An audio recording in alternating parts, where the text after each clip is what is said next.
بسم اللہ الرحمن الرحیم۔ السلام علیکم، میں ہوں محمد لقمان رضا اور پروگرام شان رمضان کی ایک نئی ویڈیو لے کر آپ کی خدمت میں حاضر ہیں۔ اس ویڈیو میں افطار کی فضیلت، اہمیت اور پیارے آقا صلی اللہ علیہ وآلہ وسلم کا افطار کا معمول کیا تھا، اس بارے میں گفتگو ہوگی۔ افطار کی فضیلت کے بارے میں پیارے آقا صلی اللہ علیہ وآلہ وسلم نے ارشاد فرمایا کہ روزہ دار کے لیے دو خوشیاں ہیں، ایک افطار کے وقت اور ایک اپنے رب سے ملاقات کے وقت، اور فرمایا روزہ دار کے منہ کی بو اللہ سبحانہ و تعالی کے نزدیک مشک کافور کی خوشبو سے بھی زیادہ بہتر ہے، پسندیدہ ہے۔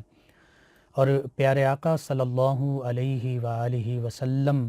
افطار کے دوران آپ کے معمولات کیا ہوا کرتے تھے، کس چیز کو تناول کرنا آپ پسند کیا کرتے تھے، تو سیدنا انس بن مالک رضی اللہ عنہ سے روایت ہے، آپ فرماتے ہیں کہ پیارے آقا صلی اللہ علیہ وآلہ وسلم افطار کے وقت تازہ کھجور کے ساتھ افطاری کا آغاز کیا کرتے، تازہ کھجور نہ ملتی تو پھر خشک کھجور کے ساتھ افطاری فرمایا کرتے، اگر خشک کھجور بھی نہ ملتی تو پھر پانی سے افطار فرمایا کرتے۔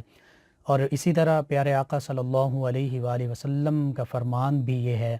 کہ جب افطاری کرنے لگو تو پھر تازہ کھجور کے ساتھ افطاری شروع کرو، تازہ کھجور نہ ملے تو پھر خشک کھجور کے ساتھ افطاری کرو، اور اگر خشک کھجور بھی نہ ملے تو پھر پانی کے ساتھ افطاری کرو، اور پھر اس کے بعد عام معمول کے مطابق افطاری کی جا سکتی ہے۔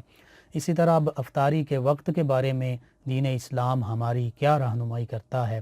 تو جب افطاری کا وقت ہو جائے تو پھر افطاری میں دیر نہیں کرنی چاہیے۔ پیارے آقا صلی اللہ علیہ وآلہ وسلم کا یہ فرمان مبارک بھی ہے کہ آپ صلی اللہ علیہ وآلہ وسلم نے ارشاد فرمایا کہ جب افطار کا وقت ہو جائے تو پھر افطار میں تاخیر نہ کرو۔ اس لیے جب ہمیں غروب آفتاب کا یقین ہو جائے کہ اب سورج غروب ہو چکا ہے اور افطار کا وقت ہو چکا ہے تو پھر ہمیں روزہ افطار کر لینا چاہیے۔ اس کے لیے علم توقیت یعنی جو وقت کے متعلق جنہیں اوقات کا مکمل علم ہوتا ہے کہ اب فلاں نماز کا وقت ہو گیا، اب طلوع آفتاب کا وقت ہو گیا، سحری کا وقت ہو گیا اور افطاری کا وقت ہو گیا، اس طرح کے جو عالم دین ہیں ان کے بنائے ہوئے نقشہ سحر اور افطار کو بھی مد نظر رکھا جا سکتا ہے، اس سے بھی رہنمائی حاصل کی جا سکتی ہے۔ یعنی افطار کے وقت جو افطار کا وقت ہو جاتا ہے اس وقت ہمیں افطار کرنا چاہیے، نہ ہی افطار سے بالکل پہلے افطاری کر لینی چاہیے اور نہ ہی بہت زیادہ دیر کرنی چاہیے کہ ستارے نظر آنے لگ پڑیں۔ تو اس لیے جب افطار کا وقت ہو جائے تو پھر افطار میں تاخیر نہیں کرنی چاہیے۔